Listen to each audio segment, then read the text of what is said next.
Welcome, healthy friends, to the Reality of Health podcast.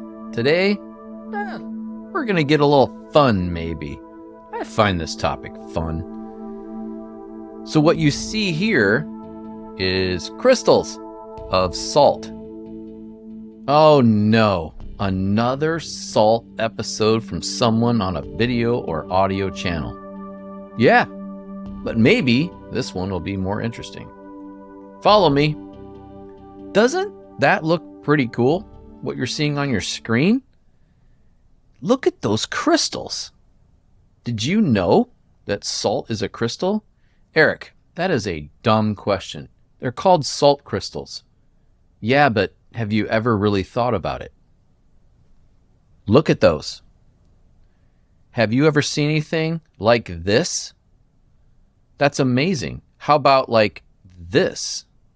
Or this? Maybe even that. And what about Epsom salts?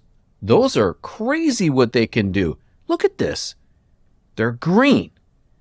They grow weird. I'm just saying that I think that is beautiful. And if you've never really thought about how crystalline, look at the purple, salt is, what does that do in your body? Look at that. A perfectly square salt crystal. Perfect. Then you have these that are really tiny little squares. You know what those are. From the Morton brand. We'll get into that a little bit. Essentially, what I'm trying to say is, we just take salt for granted. And then you look at these and you think, wow, these are beautiful. Obviously, if they don't add anything weird to them to make colors. But I think something like this and this, which for those on audio, it's amazing. Just look up salt crystals and go to images. It's not always just these little chunks of Himalayan crystal salt that are kind of, they're bland looking. Let's just be real. Compared to that or that, it's amazing. I want you to see how salt is so important to you. And then I'm going to describe and show you why it's more important than you thought. Even to the degree where you're going to say, I already know that, Eric. Well, I'm going to push your boundaries a little bit. Bear with me. All right, we're moving on. Let's go to the chemistry of it. This is a pretty cool little abstract. If you don't know what an abstract is, just a small, concise paragraph. And here we have, look right here, orthosalicylic acid is a form predominantly absorbed by humans and is found in numerous tissues, including bone, tendons, aorta, liver, and kidney. And I'll tell you, it's in more places than just those. Compelling data suggests that silica is essential for health, although no RDI has been established. However, deficiency induces, ready for this? Deformities in skull and peripheral bones, poorly formed joints, reduced contents of cartilage and collagen, and disruption of mineral balance in the femur and vertebrae. Wow. Very little toxicity data exists regarding aqueous silica consumption, due in part to the lack of anecdotal reports of toxicity and general presumption of safety. In other words, it's healthy and it has no side effects. As many things, unless you put it into your body in a way you're not supposed to, which is breathing it in. Think that's pretty cool. Believe me, there's more. And I'm going to try to move through this because I don't want this to be an hour long. This is Dr. Stephen Lin. Is salt really bad for you?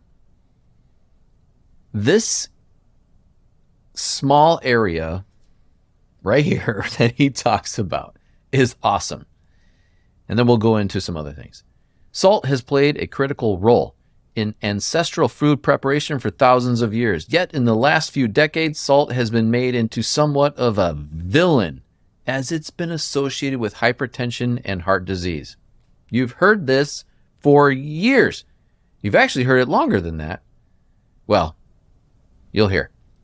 The notion that a low-salt diet is better for us began about 200 years ago and was founded on flawed science. Doctors knew then that our bodies relied on salt to maintain blood pressure balance. I'm going to get into that.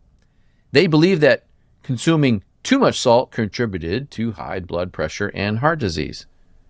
The result were hugely unsuccessful government campaigns to get people to eat less salt. However, research is finding that this fundamental theory isn't as clear-cut as we thought. A meta-analysis of over 6,250 patients found there was no actual link between salt intake, high blood pressure, and risk of heart disease. Oh, what did that say? No actual link. Like many of our dietary recommendations, our beliefs surrounding salt need to be re-examined. I think that's true for many things. Hence, the whole reason for this channel. And this is how we get into why you need it. First, starting with deficiency. Reduced hydration, muscle cramps, higher risk of heart attack, headaches, weakness, cognitive decline in elderly, and irritability. Gets into a few of the salts, but more importantly, why is it good for you? Helps you stay hydrated, promotes good vascular health. I'm sorry, I thought salt was bad for your heart and your brain and everything else. No, that's not true. We all know it's good for hydration. Balances electrolytes and prevents muscle cramping. I wonder why that is. We're going to get into it. Supports a healthy nervous system. Most important aspect of this whole episode. Improves sleep. And there again connects to why this episode is so important. So, you might ask yourself, what the heck is this stuff anyway? Here we have sodium. I know it's Wikipedia. Bear with me. This is what I wanted to point out. Sixth most abundant element in the Earth's crust.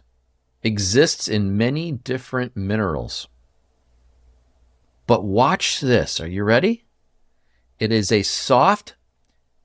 Let me highlight it. You see that? It is a soft, silvery, white, highly reactive metal. Wait a minute. Salt is a metal? Well, sodium is a metal. Salt is sodium chloride. We're going to get into that. But yes, the basis of what you consume that's so tasty goodness is actually based on sodium, which is a metal. Don't believe me? Well, let's look at the photo. Does that look metallic to you? It sure does to me. I'm being sarcastic because this is one of those topics where you hear so many bad things about salt, and yet I've never met anybody who died of salt intake. Matter of fact, throughout history, it's been used as money, trading. It's saved lives. Matter of fact, if you go into the hospital, they will put you on an IV. Usually contains this. Isn't that beautiful? It looks like metal. That's amazing looking. It doesn't look like the white, clearish salt I've ever seen that I put on my food. How come it looks like aluminum and then it looks like salt? Well, anyway. We all know it's an electrolyte, essential element, yada, yada, yada. I want to point this out right here. By means of the sodium-potassium pump, there's Nobel Prizes given out for this. Living human cells pump 3 sodium ions out of the cell in exchange for 2 potassium ions pumped in. You know that's never been proven. What has been proven is that doesn't exist because you don't have a cell membrane. Does that perk your ears? There is no cell membrane. We're going to get into that. There are so many things right here that I want to go over. I'm not going to. Too much time. I do want to say sodium conducts electricity. It's a metal. So is salt good for you if it conducts electricity? This is the whole point of this episode. Here you have a sodium ion battery. Every time you see the word ion, automatically think charge. That's the key. Your body is a crystalline water structure being, and water needs ions in order to conduct electricity better. Here is the number one that we use, sodium. When you attach chloride to that, even more powerful. But I wanted to show you, you can make a battery from salt. So yes, sodium is extremely important for electromagnetic charge in your body. You've heard this before. Oh yeah, you need your electrolytes. But do you know how and why? To me, this is really fun stuff. All right, let's move on. Chloride. The second part of salt, right? You have sodium, then you have sodium chloride. Right here. The term chloride refers to a compound or molecule that contains either a chlorine ion. Remember, that's charge, meaning electrolyte, such as sodium chloride. Amazing stuff. Again, I can go into so many things about chloride that's really, really super cool, but for sake of time, you've used sodium chloride in your body in many, many things, from bicarbonates to stuff around the house, and well, it's endless what you can use it for, including types of chlorine. So when you put the two together, which is known as edible salt, you have an ionic compound, meaning you have something that's charged. You want to conduct electricity. It takes something to charge you in your water. So you have proteins holding your structured water with electrolytes in there, and that's how you conduct electricity. Does that make you see or help you see how important electrolytes, most importantly, salt, is for you? Without it, there is no life. This is very important. But it's also really fun. Think about it in a different way. It's not just flavor on your food. It's not just, well, if I don't consume it, I'm going to get cramps. It's more than that. It's life. Literally. Water and electrolytes are life. Again, could go through a ton of uses. It's used in everything. I would love to spend more time on salt, and we will in the future. Here we have the most sodium consumed comes from processed and restaurant foods. 71%. Think about that. If your consumption of salt comes from this, do you think that that's healthy for you? Absolutely not. Naturally occurring at 14%. I'll give you that. Maybe. Depends on the type of diet you have. Added at the table at 5%. When you tell somebody, wow, you're adding way too much salt to your food, which salt is he adding? Because if he or she is adding salt that is good for you, what's the problem? It's good for you. And your kidneys will excrete what it doesn't need. Salt helps you hold water, structured water. That's the key to hydration. Moving on. As you can see, home cooking and preparation is 6%. So then we have the whole idea of sodium-potassium pump and why they believe that this was so important they gave Nobel Prize for it. Gilbert Ling comes around and he says, I don't know if that's really true. So what does he do? He decides the accepted view of the cell as a membrane containing a number of pumps, such as the sodium-potassium pump and the calcium pump and channels that engage in active transport. He has proven over his lifetime that is not the case, even though they gave Nobel Prizes for it. He pulled that cell membrane off. Guess what happened? Through these channels, through the water, I'm going to show you in a second, he proved that it's the same inside and outside the cell. So cell membranes aren't real. What is real is structured water in a protein matrix. Easy. It lets in the things that it wants. It doesn't let in the other things it doesn't want because there's a charge on the inside of that and the outside. They just work together, these charges. Simple and proven.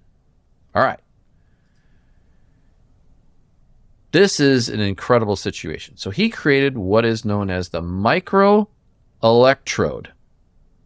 That allowed scientists to more accurately measure the electrical potential of living cells. This is how he did it.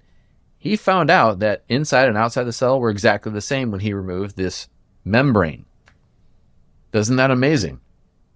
So yeah, he did this. And by the way, if somebody wants to say this guy's not educated, you're blinded. He's one of the most intelligent scientists that's ever lived in biology. And look at his career. Cell biology, cell physiology, molecular biology, and cell membrane. Oh, he doesn't know what he's talking about.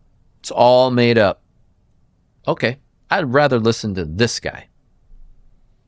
All right, we learned some concise ideas of why salt is really important. It's all about your cell and how you stay hydrated and how you conduct electricity. This is really important.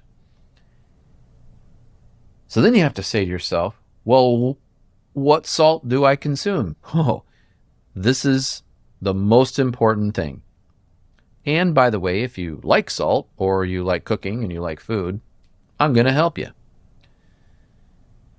Okay, let's go to, this is pretty much the number one brand. It's Selena's Naturally. You may have seen these on the shelf, the different types in your stores, right? Seen these guys? Okay. Well, amazing stuff and good mineral content, tasty. You got to know how to buy it. Celtic is unique. And here's why it's unique. Where they gather the salt, in which, by the way, Celtic is on the border of France and Ireland. It's in that kind of like that zone, that region there.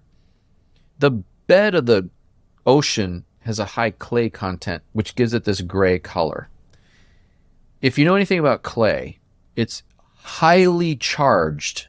There are so many minerals and there's so much surface area. They are, well, highly charged. And it gives it a unique quality. And I think the best unique quality is health. Yes, Himalayan is pretty good stuff, but it doesn't do what Celtic does or French Gray or any of those others that are in that zone. For electrical charge. Taste, well, that's different. How you use it, is it flaky, is it not? Well, that's different. Anyway, all right, let's look at what's in it. So this is their line of salts, and I'm just going to point out a few things here. The number one is light gray Celtic. Notice a 0.3% magnesium content. So it's not a high magnesium content compared to Celtic Mackay. This is done in Hawaii. Look at the difference. It's almost 4 times greater. It's claimed that gray salt of any of the brands is very high in magnesium. Well, I would say it is high in magnesium, but it's not as high as, look at Guatemala's. It's a 0.4. And Flower of the Ocean in Portugal, 0.5. So I would say the magnesium content isn't as good as we think it is in the normal gray Celtic. I love gray Celtic. I use it a lot. But if you're looking for magnesium or high mineral content in your food from using salt, then Mackay is the way to go. There's a lot of social media on a certain person that talks a lot about salt. She's an older lady, and I love her, and she's absolutely fantastic. But I would say that the magnesium content she talks about is a bit low. There are others that are higher. Just saying. Now, if you're into culinary type stuff, then you want to go with flake. Much easier to use. As you get into these here, they're much harder to use as they're like little rocks. They don't dissolve very much. I personally use a product called Murray's River Salt. Comes out of Australia. Absolutely fantastic, but pretty nice stuff. So if you use this and you use some other things, you balance your minerals. So you use a little Mackay, you use a little potassium pink, you use some light gray Celtic, whatever you like, but understand that your minerals are your charge. It's the most important thing to think about. Don't assume that one way to eat salt is the best way. Every salt has its best benefit. I think using many different salts of different kinds from different places, obviously from different areas of the world, have really good contents of minerals so that you are never high or low on anything. I'm just saying it's important to get a broad range of minerals, and salt is one of the best ways. But remember, regular table salt, that Morton's brand, or probably 50% of the garbage that's in the store, do not consume that. It is poison to the body. Your body will reject it by trying to hold water to diffuse it, and then you'll end up with edema, you'll end up with stroke, you'll end up with heart issues, because that is a poisonous salt to the body. It is not charged. It has been stripped of its charge. The body knows it and wants to rid itself of it. This is the type of salt you want to consume. Good quality, high quality salts. Can't go wrong with Salinas, and I'd have nothing to do with them. Like I said, I use other ones too.